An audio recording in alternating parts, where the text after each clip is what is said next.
Then as I felt the last of my breath leave my lungs, I closed my eyes. And what did I freaking say? You will stop breathing. And then with the softest, most serene voice, she spoke. Don't be scared, my child, for it is not your time to go. Hello, all of you gorgeous people watching today's video.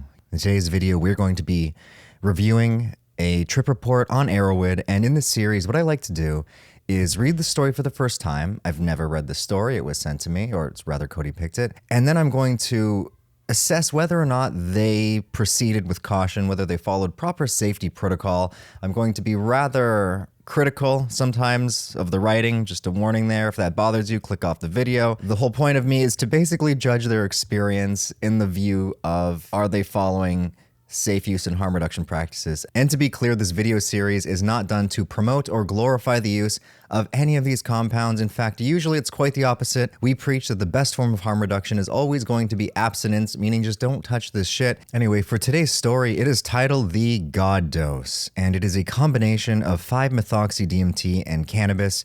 As for a brief safety lesson on 5-MeO-DMT, this is the same substance that you get from the Bufo alvaris toad via rubbing a toothpick on its skin and then smoking the slime. It's about twice as potent as regular NN-DMT. It's not as visually satisfying. There's less entity contact. It's more so a direct teleportation to the face of God. And it is dangerous. People have died from accidentally smoking too much. They've stopped breathing. Versus with regular NN-DMT, I don't believe there's a single story of someone dying from smoking too much. So if you're ever going to explore this substance, you must research the hell out of it. And you always want a sitter with you to throw water on your face in case you stop breathing. Anyway, he or she is 135 pounds, I'm not sure, and let's get right into this. So, me and my friends have done many psychedelics. In the years, I've gone way beyond what I thought tripping was. I first thought tripping was all about colors and trails, then it became about passing this one point where all of reality goes out the window and anything is possible to see or do. But now, it's all about the spirituality in nature, man. I hadn't started doing the wild, strong doses until after the near-death experience. After the near-death experience, we started calling ourselves fearless psychonauts. Fuck the milligram scale, because it's more fun to be in the dark about it. Oh my god, no.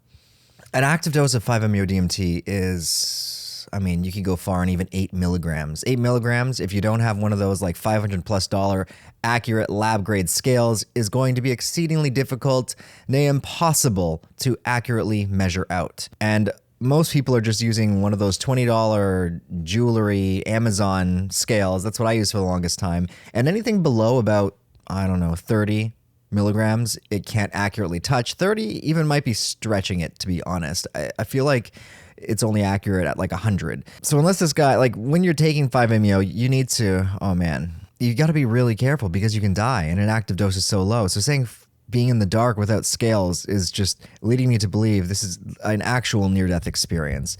It was just like any other day. Me and my friends were smoking pot just like usual. My friend Ken Hadouken had purchased a gram of 5-MeO-DMT. We had been experimenting with it for about 3 days. We would sprinkle just a smidge on a bowl of pot. It felt like eating a couple hits of decent acid. The trails were massive.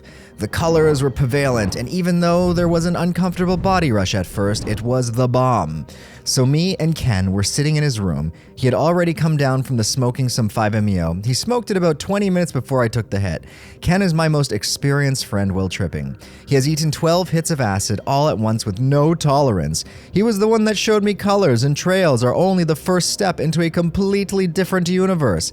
Ken covered the entire bowl of pot with 5-MeO. He said, "I dare you to take the biggest hit yet." I obviously, trying to look like a badass in front of my friend, was like, "You're damn right I will," so I did. Ellipses. I put the lighter to it and took the hit. It tasted just like any other hit of 5-MeO. Burning plastic. Bitch. This hit was different though. I exhaled. Ken looked at me and asked me if I felt anything. I looked at him and I said, "No," because I honestly didn't. Oh shit, I was wrong. I slowly started feeling my breath weakening. I was breathing less and less with every breath. I was trying to breathe harder and harder, but it was just making it worse. I leaned back on the bed because I had no physical energy left from the lack of air. Then as I felt the last of my breath leave my lungs, I closed my eyes. And what did I freaking say? You will stop breathing. Idiots. As my eyes closed, I saw no colors. My soul rose above my body. I looked back and saw my body laying lifeless on my friend's bed. Then I looked forward towards the dark tunnel. My body started moving toward the tunnel. Started moving toward the god damn it. Let's try to figure out what he's saying. My body started moving towards the tunnel. The tunnel started moving towards me. It was as if we were trying to meet one another. Once we started moving towards one another, a white light appeared at the end of the tunnel. Well, this sounds like a traditional NDE. When I was about 6 feet away from the white light, someone started to come out of the light. The light was pure and blinding. I looked around because it was so bright. The tunnel was now completely infinite. Surrounding me were thousands of orbs that appeared like eyes. For a visual hint, look at Alex Gray's Dying. The orbs appeared to be like eyes because they were shaped just like an eye. You don't say. And I could see through them. The eyes were looking at different places in the universe at all points in time. I could see all and everything that has and ever will happen. I then looked forward, and the most beautiful, most peaceful, and most gentle woman walked out of the light.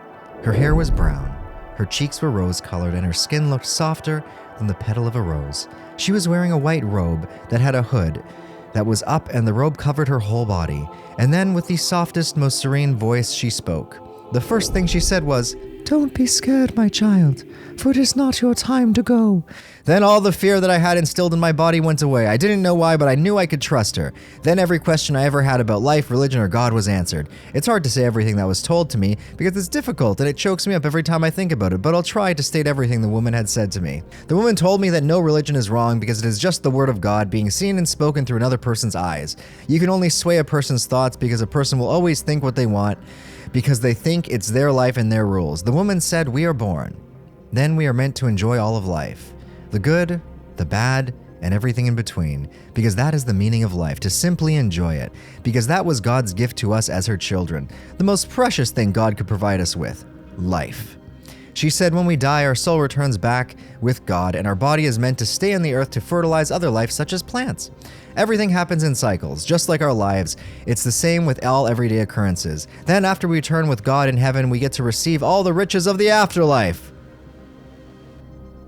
Then as quickly as I got there and received the knowledge people search their whole lives for, my eyes were opening and I was sitting up. Then a physical wind started moving out of my chest. It was the greatest feeling of ecstasy one can ever feel. I looked at Ken, and both of our eyes were filled with tears. Then right as we were about to cry about our friend who had left the room to use the bathroom had entered. And we acted as if nothing had happened. Our friend could tell something happened, but had no clue what. We spoke about it the next day. Apparently, when I sat back and stopped breathing, Ken said a woman's voice they had never heard came out of me, speaking through me words of great wisdom. I couldn't believe the woman spoke through me, and asked him what she said, and he said everything word for word what happened. It changed me and him forever. Not only did I become religious, but Ken did too. And that is a change for him because he was one of the people that I knew that was extremely evil. That's a plot twist. So he was evil Ken. Violence is who I am. He's done some wild, unmentionable shit. And by unmentionable, I mean unimaginable. All I can say is the God is real.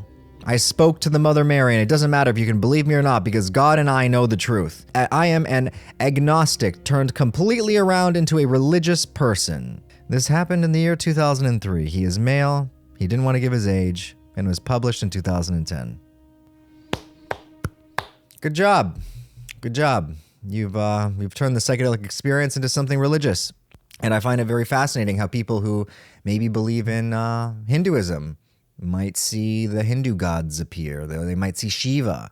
Or people who believe in Islam, they'll see their prophets. I guarantee if the person smoking the 5-MeO was born in the rainforest of a tribe, he would have not seen a woman in a robe, and he would not have seen whatever the hell he saw that, claimed was something religious. He would have seen whatever the hell his tribe believes to be, and I guess he kind of said that. All the religions aren't wrong. So you could argue that maybe it came to him in the form of the religion he was comfortable with to send him a message versus if he was of a different, religious background, even though he wasn't religious, but if he was born in a different place with a different religion, he would have seen whatever the predominant figure was there. You could argue that. You could argue this is all in his head. I don't necessarily think it's all in his head, to be honest. But there's something very interesting that happens when you have these experiences. As soon as you come, I do believe that you are exiting your body and you're going somewhere else. But as soon as you come back into the body, the mind then has to fill in the gaps, and it almost creates a story to try to match what happened. And it's very plausible that what happened is this story came to him as he came back. I mean, the only way that seems invalid, though, is because apparently the woman was speaking through him and he spoke in an actual woman's voice. So let's pretend that's a lie. Usually what will happen is the person has the experience, they come back, and then they have to conform this ineffable thing into understandable language. And it's often, so beyond anything a word could ever describe. People have to use analogies and examples from everyday life just to try to make sense of it. See, even I'm struggling right now. That's usually what happens. So usually when people explain their trips, they're explaining it from the framework of their sober mind, because when your mind is altered to that degree, or whenever you leave your body, you're no longer using this mind to record the experience. It is something just so alien that I can't put language to it. The only way that doesn't make sense here is because apparently he spoke in an actual different voice.